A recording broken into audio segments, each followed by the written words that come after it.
Ketua Majelis Tinggi Partai Demokrat Susilo Bambang Yudhoyono atau SBY menyampaikan pesan kepada kadernya menjelang pemilu 2024. Pertama, menyampaikan kepada masyarakat berbagai pencapaiannya saat menjadi Presiden RI tahun 2004 hingga 2014. Kemudian, SBY memerintahkan kader Demokrat untuk turun langsung ke masyarakat. Terakhir, Presiden ke-6 RI itu juga meminta kader yang menjadi kepala daerah untuk fokus bekerja. Assalamualaikum warahmatullahi wabarakatuh. Salam seger waras Umpen. Ternyata mantan presiden yang lucu itu tidak hanya Gus Dur. Ada mantan presiden lain yang tidak kalah lucu. Bedanya kalau melucu, Gus Dur itu los, tidak punya tendensi. Kalau memang pas serius, ya serius.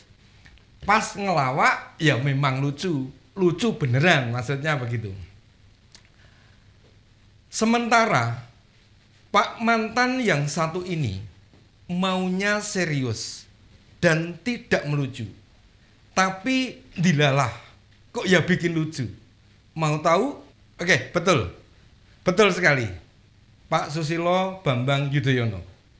Dalam acara internal Partai Demokrat, Pak SBY menyampaikan sesuatu yang pasti bila Anda dengarkan bikin tertawa. Jadi, dalam menghadapi pertarungan pemilu 2024, maunya tokoh di tingkat daerah itu digembleng di Kawah Condro di Muko. Mereka dibawa ke Pacitan semua, tempat kota kelahiran Pak SBY. Para kader juga ditunjukkan bahwa di Pacitan ada Museum SBY Ani. Pesan Pak SBY kepada para kader partai berlambang Mercy itu, gini, agar para kader memberitahu masyarakat berbagai pencapaiannya sewaktu menjadi presiden di tahun 2004 sampai dengan 2014. Nah, coba pikirkan apa hal-hal yang berhasil ditorehkan Pak SBY ketika itu. Ada yang bisa menyebut nggak? Sembari berpikir, saya kasih kesempatan sebentar. Sebelum dilanjutkan dalam Ompen, Opini dan Beni yang kali ini membahas pesan Pak SBY.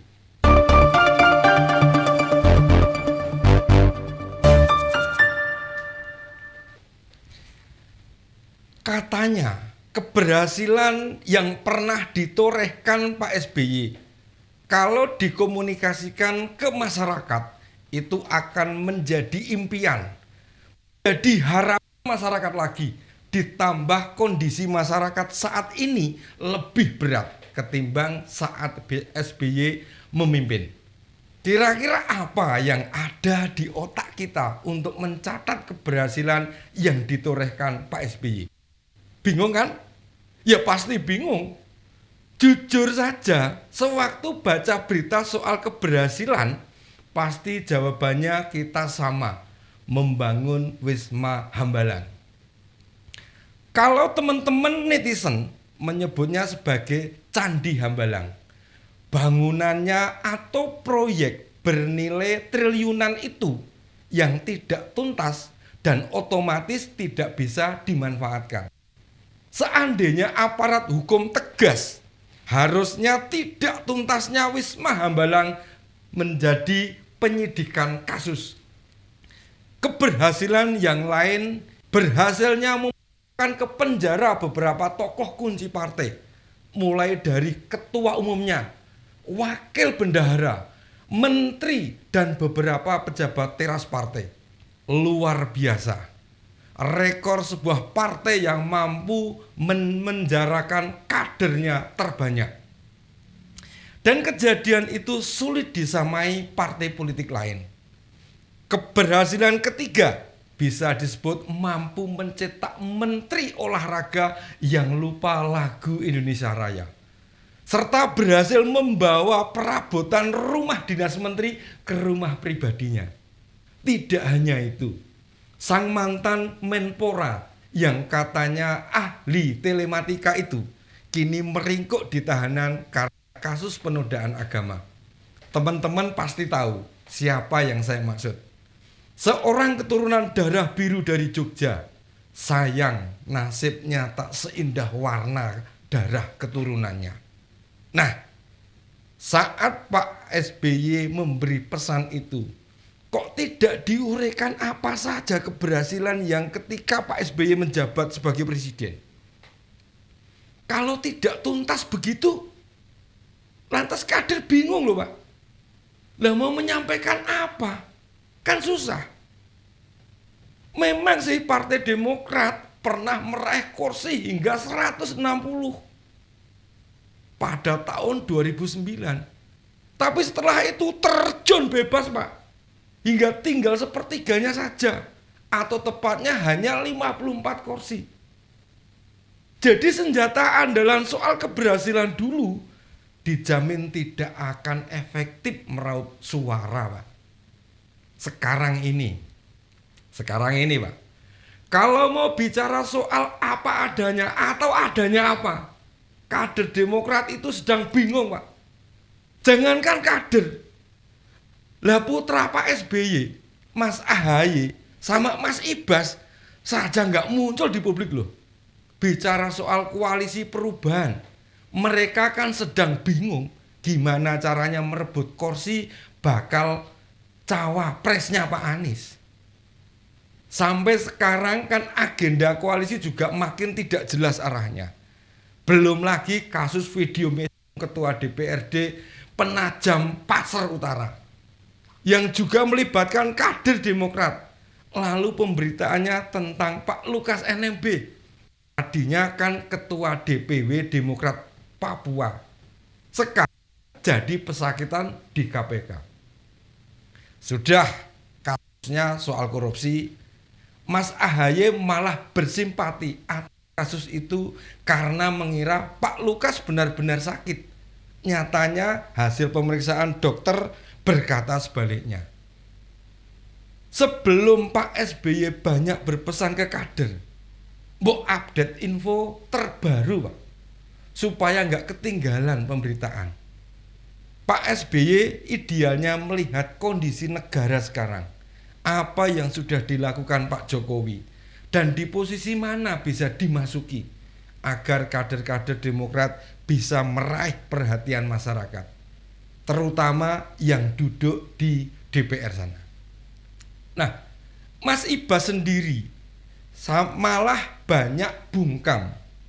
Ingat loh Pak, meski kinerja Pak Jokowi itu bagus, tetap ada kurangnya. Wilayah itu yang semestinya dimasuki. Jika SBY banyak bicara keberhasilan zaman dulu, itu sama saja menggali lubang sendiri Pak. Jelas-jelas pemerintah sekarang bekerja lebih baik. Dan peluang untuk mendapat kredit poin di mata masyarakat, ya para wakil rakyat itu. Sebagai mantan presiden 2 periode, ketua partai, juga seorang jenderal, apalagi gelarnya doktor, tentu menganalisa situasi politik itu sangat mudah. Sayangnya, kendali partai yang dipegang putra bungsu Pak SBY ini lemah. Dalam aspek komando memang bagus, apalagi sisi penampilan. Kurangnya adalah pemilihan isu. Kenapa pemilihan isu sering meleset? Karena basis analisisnya sangat lemah.